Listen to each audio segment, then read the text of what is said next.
Hello दोस्तों, आज के क्लास में हम लोग शिक्षण अधिगम सिद्धांत विषय के राजन सीरीज का लघुत्तरी प्रश्न पढ़ेंगे। ये आज का लघुत्तरी प्रश्न और शिक्षण अधिगम सिद्धांत विषय के राजन सीरीज का अंतिम क्लास है। आज हम लोग इस सब्जेक्ट को ख़त्म कर लेंगे। अगर इसके पहले हम लोगों ने 13 क्लास को पढ़ा था, 13 का मतलब 13 क्लास हो चुके हैं, जिसमें हम लोगों ने बहुविकल्पी, अति लघुत्तरी और लघुत्तरी प्रश्न के कुछ क्लास को पढ़ा है। अगर आप लोगों ने नहीं देखा है तो डिस्क्रिप्शन में लिंक है, उस पर क्लिक करके आप देख सकते हैं। तो आइए आज का क्लास शुरू करते हैं।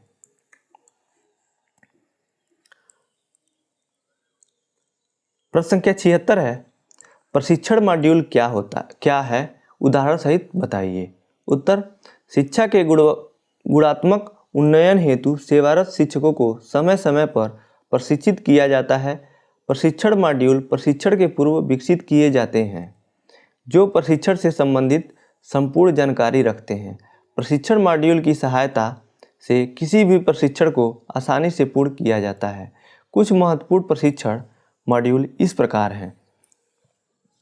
पहला है सबल सेवारत शिक्षकों के लिए बनाया गया प्रशिक्षण मॉड्यूल है। सबल के दो भाग हैं। पहला है ए सबल विचार पत्रक और ब है बी दूसरा पार्ट है सबल गतिविधि बैंक। तो अब दोनों को पढ़ना है, दोनों को देखिए। पहला है सबल विचार पत्रक। इसमें दिया है इस पत्रक में परीक्षा, मूल्यांकन आदि के विषय में विवरण दिया गया है, जैसे परीक्षा क्या है, मूल्यांकन क्या है, परीक्षा से बच्चों को भय क्यों लगता है। और दूसरा है जो सबल गतिविधि बैंक। इसमें विभिन्न गतिविधियों को संकलित किया गया है। इस मॉड्यूल में कक्षा 1 से 5 तक के समस्त विषयों की विषय सामग्रियों के शिक्षण के संदर्भ में गतिविधियां दी गई हैं। पहला है पहल। इसमें जो दूसरा है, ये तो पहला था, देखिए आप, इसका दो पार्ट जो होते हैं, ये पहला सबल के अंतर्गत ये दो पार्ट पढ़े हम लोगों ने, सबल विचारक पत्रक और सबल गतिविधि बैंक। अब जो इसमें दूसरा है वो है पहल। यह भी महत्वपूर्ण संदर्शिका है। यह संदर्शिका प्राथमिक तथा पूर्व माध्यमिक विद्यालयों के प्रधानाध्यापक एवं प्रधानाध्यापिकाओं के हेतु उपयोगी है। इस संदर्शिका में विद्यालय का प्रबंधन, वित्तीय संसाधनों का प्रबंधन, शैक्षिक गुणवत्ता एवं संप्राप्ति, ब्रिज कोर्स, वैकल्पिक शिक्षा आदि के विषय में विस्तार में दिया गया है। तीसरा है साधन प्रशिक्षण मॉड्यूल प्राथमिक स्तर पर शिक्षण करने वाले शिक्षकों हेतु इस मॉड्यूल में प्राथमिक स्तर की पाठ्य पुस्तकों एवं पाठ्य पुस्तकों पर आधारित विकसित शिक्षक संदर्शिकाओं के विषय में विस्तार से समझाया गया है। अगला प्रश्न है प्रश्न संख्या 77, प्राथमिक शिक्षा के विकास हेतु गठित हंटर आयोग का योगदान बताइए। उत्तर, हंटर आयोग। लॉर्ड रिपन ने भारतीय शिक्षा की समस्याओं को दूर करने तथा जनसाधारण में शिक्षा का प्रसार करने के लिए 1882 में भारतीय शिक्षा आयोग का गठन किया था। इस आयोग के अध्यक्ष सर विलियम हंटर थे, अतः इनके नाम से इस आयोग को हंटर आयोग अथवा हंटर कमीशन के नाम से भी जाना जाता है। हंटर आयोग के सुझाव व सिफारिशें इसमें दिया है। हंटर आयोग ने प्राथमिक शिक्षा पर विशेष बल दिया और इसके प्रत्येक भाग जैसे पाठ्य विषय, शिक्षकों के प्रशिक्षण आदि के विषय में जो सुझाव सरकार को प्रस्तुत किए वे निम्नवत हैं। हंटर आयोग ने क्या शिक्षा से संबंधित सुझाव दिए, उनके वो दिया हुआ है। पहला है सरकार प्राथमिक विद्यालयों को पूर्ण संरक्षण प्रदान करे। दूसरा है प्राथमिक शिक्षा का एकमात्र उद्देश्य जनसाधारण में शिक्षा का विस्तार करना है। तीसरा है प्राथमिक शिक्षा को व्यवहारिक बनाया जाए। और चौथा है आदिवासियों एवं पिछड़ी जातियों में प्राथमिक शिक्षा प्रसार के लिए ठोस कदम उठाए जाए। और पांचवा है प्राथमिक शिक्षा के प्रशासन एवं संचालन का पूर्ण दायित्व सरकार को जिला परिषदों, नगर पालिकाओं आदि स्थानीय निकायों को सौंप देना चाहिए। प्रश्न संख्या 78 है, बाल अधिकार तथा राष्ट्रीय बाल नीति पर टिप्पणी कीजिए। उत्तर, संयुक्त राष्ट्र संघ ने बालकों के अधिकारों की घोषणा 20 नवंबर 1989 को की थी। बाल अधिकार संबंधी बिंदु इस प्रकार है। पहला है बच्चों को जन्म के पश्चात पंजीकरण और राष्ट्रीयता का अधिकार। दूसरा है बच्चों को माता पिता के विरुद्ध अलग नहीं करना है। और तीसरा है बाल अधिकार में बच्चों के अपहरण, क्रय, विक्रय एवं व्यापार को रोकने हेतु राष्ट्र द्वारा कानून बनाना। और चौथा है बच्चों को नशीले पदार्थों के प्रयोग से रोकना। पांचवा है शरणार्थी बच्चों को संरक्षण प्रदान करना। और छठवां है बच्चों को लैंगिक शोषण से बचाना। ये सभी बाल अधिकार यानी राष्ट्रीय बाल नीति के अंतर्गत आता है।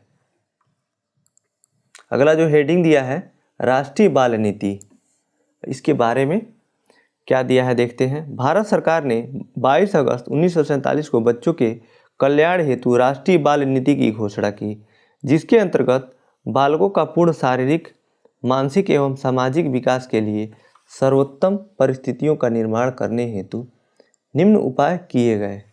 पहला है राज्य को 6 से 14 आयु वर्ग के सभी बालकों को निःशुल्क एवं अनिवार्य शिक्षा उपलब्ध कराने हेतु समयबद्ध कार्यक्रम तैयार करना चाहिए।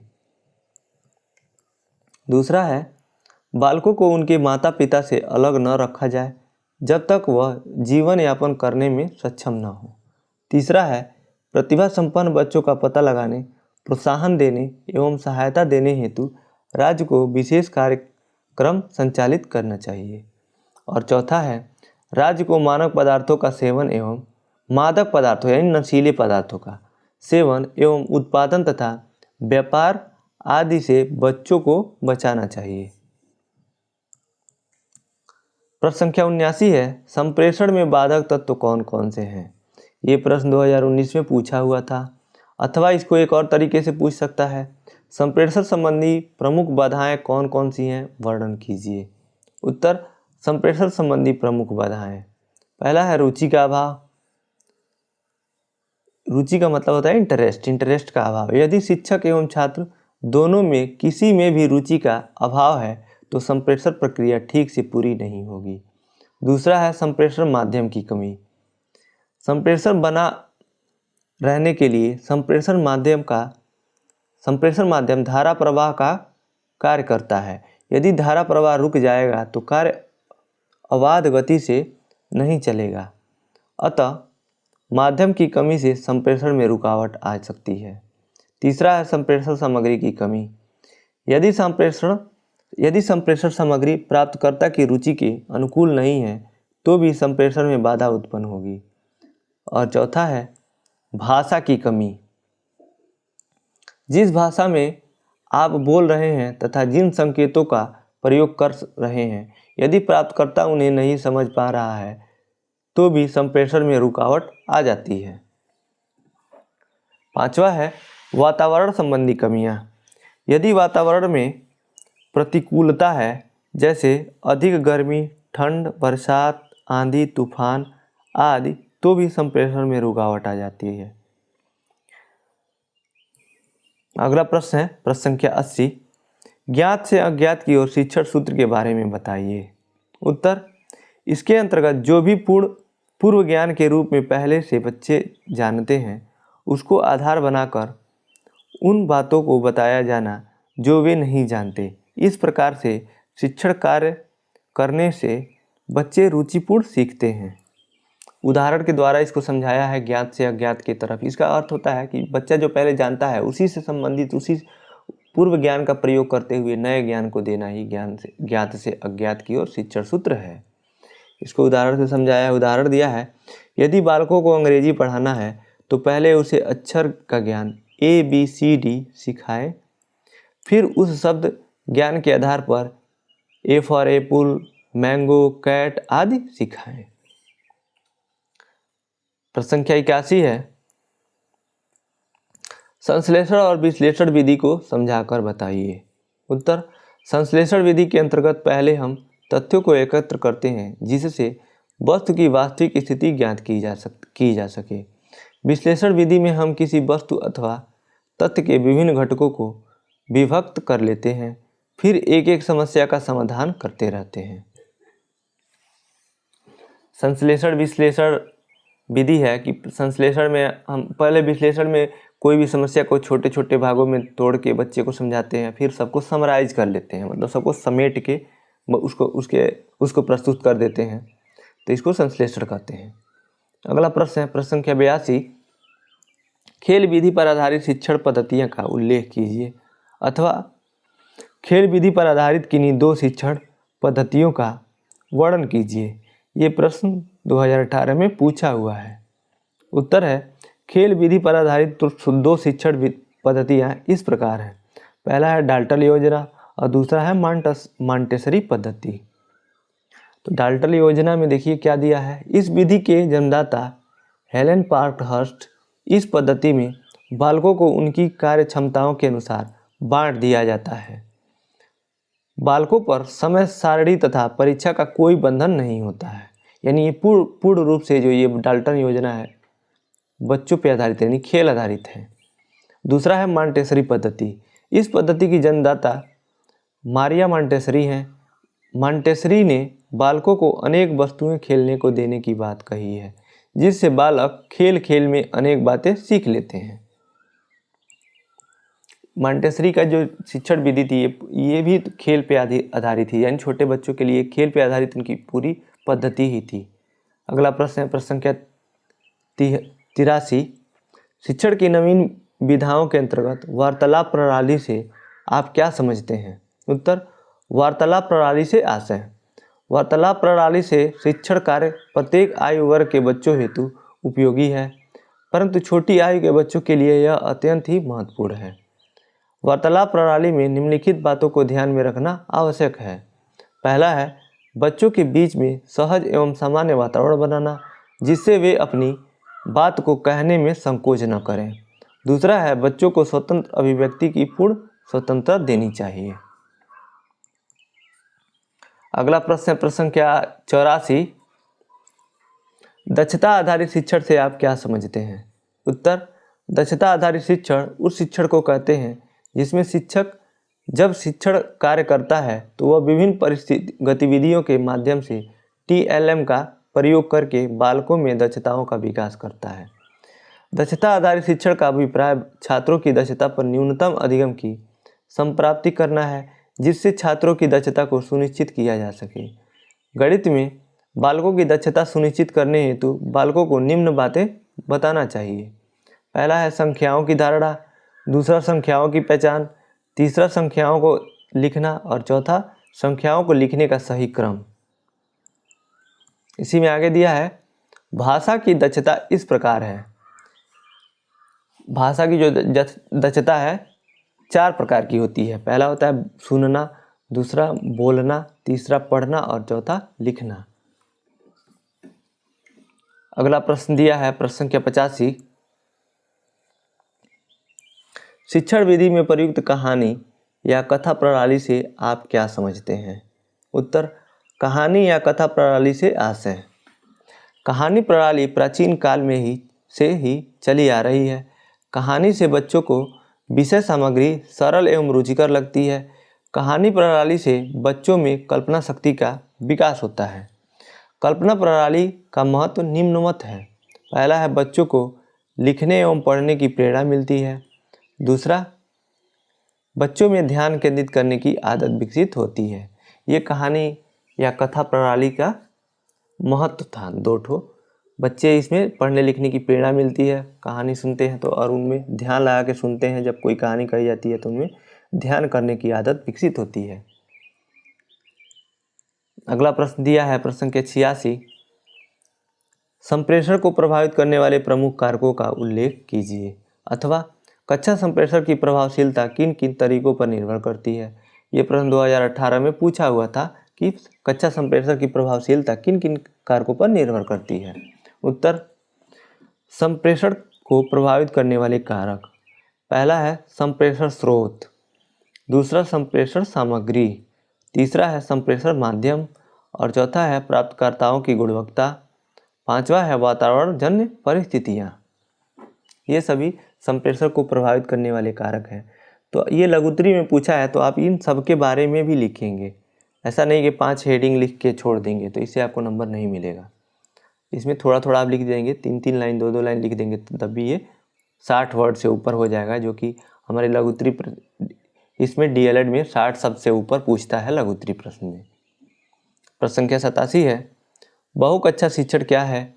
शिक्षण में इसकी उपयोगिता पर प्रकाश डालिए, अथवा बहुकक्षा शिक्षण की उपयोगिता पर प्रकाश डालिए। ये प्रश्न 2018 में पूछा हुआ था।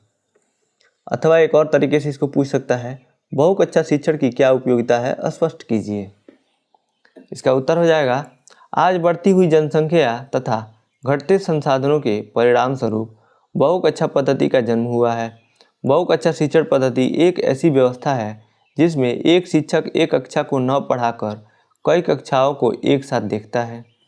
ग्रामीण क्षेत्रों में स्थापित विद्यालयों में आज भी शिक्षकों की स्थिति अत्यंत दयनीय है। अधिकतर प्राथमिक विद्यालयों में 1 या 2 शिक्षक हैं। सन 1986 में हुए सर्वे के अनुसार 2870 प्राथमिक विद्यालयों में 1 शिक्षक तथा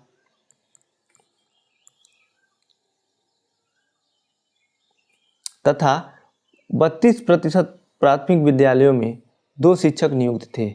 आज शिक्षा का प्रचार एवं प्रसार होने में नवीन शिक्षण पद्धति बहुकक्षा शिक्षण का विकास हुआ है। इसी में आगे दिया है, बहुकक्षा शिक्षण में शिक्षण द्वारा छात्रों के व्यवहार का अवलोकन किया जाता है तथा उनके व्यवहार की मंद गति का पता लगाया जाता है। साक्षात्कार से भी बालक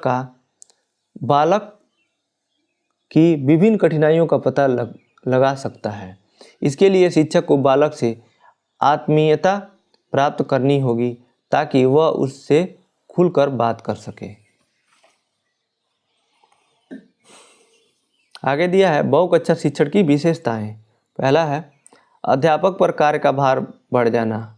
दूसरा, शिक्षकों को बहुकक्षा शिक्षण के लिए प्रशिक्षण न देना। तीसरा है, शिक्षक द्वारा सभी विषयों पर समान ध्यान न दे पाना।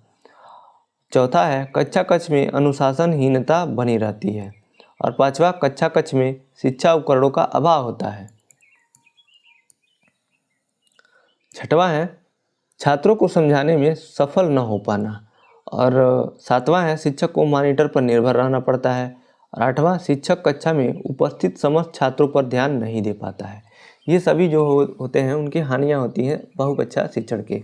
बहुकक्षा शिक्षण में उसको कहते हैं जब आप 2 क्लासों को या 3 क्लासों को मिलाकर एक कमरे में बैठाएं, एक कक्षा में पढ़ाएं, तो उनको बहुकक्षा शिक्षण कहते हैं। ऐसा तब होता है जब क्लास का अभाव होता है, यानी रूम्स अवेलेबल नहीं होते हैं स्कूल में, तो इस तरह की शिक्षा दी जाती है जिसमें ये सारे कठिनाइयाँ आती हैं जो हम लोगों ने 7 पॉइंट में पढ़ा है। अगला प्रश्न है प्रश्न संख्या 88, पुनर्वलन कौशल क्या है? पुनर्वलन कौशल का क्या अर्थ है? शिक्षण में पुनर्वलन का क्या महत्व है? उत्तर, पुनर्वलन का तात्पर्य स्किनर ने इस प्रकार स्पष्ट किया, अध्यापक द्वारा विद्यालय कक्षा में छात्र की प्रशंसा करना, उत्तर को स्वीकार करना, बच्चे को अपना सिर हिलाकर प्रोत्साहित करना, बच्चे को शाब्दिक पुनर्वलन देना, ताकि पुनर्वलन वह प्रक्रिया है जिसके द्वारा प्रक्रिया के पश्चात किसी उद्दीपन को प्रस्तुत करने पर शिक्षक के बोलने का प्रतिक्रिया बल बढ़ जाता है। ये पुनर्वलन उसको कहते हैं जब कोई आप क्लास में किसी बच्चे से कुछ पूछते हैं, वो सही बताता है तो उसको शाबाशी देना या उसकी प्रशंसा करना, जिससे कि वो बच्चा अगली बार और बताएगा। मतलब कुछ भी आप पूछ रहे हैं तो बढ़ चढ़ के उसमें हिस्सा लेगा किसी भी गतिविधि में, उसको पुनर्वलन कहते हैं। पुनर्वलन 2 प्रकार का होता है, सकारात्मक होता है, नकारात्मक होता है। अगर आप उसकी प्रशंसा कर रहे हैं बच्चे की, उसकी सराहना कर रहे हैं, तो ये सकारात्मक पुनर्वलन हो गया। और उसको कोई भी प्रश्न पूछते हैं, गलत बता दिया, उसको आप मार देते हैं या फिर डांट देते हैं, तो वो नकारात्मक पुनर्वलन हो गया। नकारात्मक पुनर्वलन से बच्चा अगली बार बोलेगा ही नहीं, आप कुछ भी पूछे बोलेगा नहीं, ना ही वो किसी गतिविधि में भाग लेना चाहेगा। आगे दिया हुआ है, शिक्षण में पुनर्वलन का महत्व। शिक्षण में पुनर्वलन के महत्व को निम्नलिखित बिंदुओं द्वारा समझा जा सकता है। पहला है, शिक्षण में प्रशंसात्मक शब्दों का प्रयोग करने से छात्र अपने को गौरवान्वित मानते हुए शिक्षण कार्य में विशेष रुचि लेते हैं। ऐसे पुनर्वलन पर छात्रों पर विशेष प्रभाव पड़ता है, जिससे वे प्रोत्साहित होते हैं। दूसरा है, पुनर्वलन का संबंध छात्र के कक्षागत क्रियाकलापों से सीधा होता है। उन्हें पुनः प्रेरित करने की शिक्षक को कोई आवश्यकता नहीं होती है। तीसरा है, सकारात्मक पुनर्वलन से अध्यापक एवं छात्र के मध्य मैत्री भाव का विकास होता है।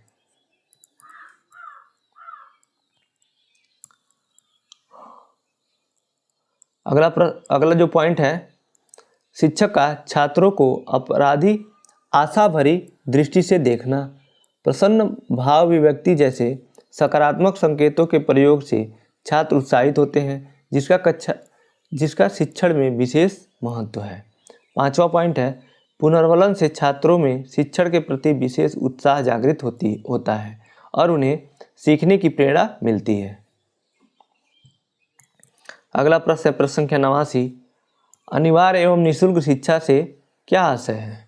उत्तर, संविधान की धारा 45 के अनुसार 6 से 14 आयु वर्ग के बच्चों को अनिवार्य तथा निःशुल्क शिक्षा देने की योजना है। सर्व शिक्षा अभियान के तहत कहा गया है कि सब पढ़े सब बढ़े। यह इसका प्रमुख उद्देश्य है और यह एक प्रजातांत्रिक देश के लिए आवश्यक भी माना जाता है कि सभी शिक्षित हों। और ये जो संविधान की धारा 45 के अनुसार अनुच्छेद 21 क में, यानी 21A या क में ये कहा गया है कि 6 से 14 वर्ष के सभी बच्चों को निःशुल्क एवं अनिवार्य शिक्षा दी जाएगी। प्रश्न संख्या 90 है, मॉन्टेसरी शिक्षण पद्धति की किन्हीं 3 विशेषताओं को बताइए। उत्तर, मॉन्टेसरी शिक्षण पद्धति की विशेषताएं। पहला है, इस विधि में शिक्षा की वैज्ञानिक भावना पर बल दिया गया है। मारिया मॉन्टेसरी ने निरीक्षण, अनुभव तथा प्रयोग के आधार पर पद्धति का निर्माण किया है। दूसरा है, इसका मानना था कि लिखना एवं पढ़ना सिखाने की पद्धतियाँ बिल्कुल नई हैं। उन्होंने पहली बार लिखना सिखाने की क्रिया में मांसपेशियों के संतुलन पर जोर दिया है। तीसरा है, मॉन्टेसरी द्वारा अनुमोदित ज्ञानेंद्रिय शिक्षण मनोवैज्ञानिक सिद्धांतों के अनुकूल है। अगला प्रश्न है प्रश्न संख्या 91, शिक्षण विधियों के अंतर्गत प्रयुक्त अभिनय प्रणाली से आप क्या समझते हैं? उत्तर, अभिनय प्रणाली से आशय है। अभिनय प्रणाली को नाटक प्रणाली भी कहते हैं। अभिनय का अर्थ है किसी कहानी या नाटक के पात्रों एवं उनके क्रियाकलापों को शरीर की गतियों से प्रकट करना।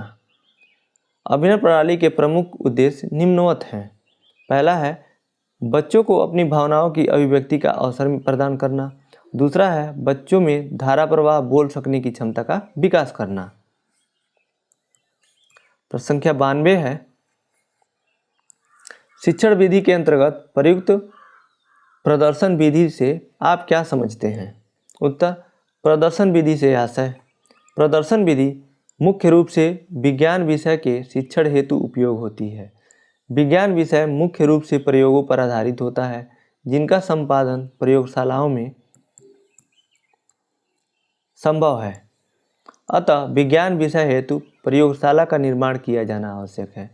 जब शिक्षण कार्य किसी वैज्ञानिक घटना की प्रकृति का स्पष्टीकरण करने में उद्देश्य से किया जाए तो यह विधि अत्यंत महत्वपूर्ण है।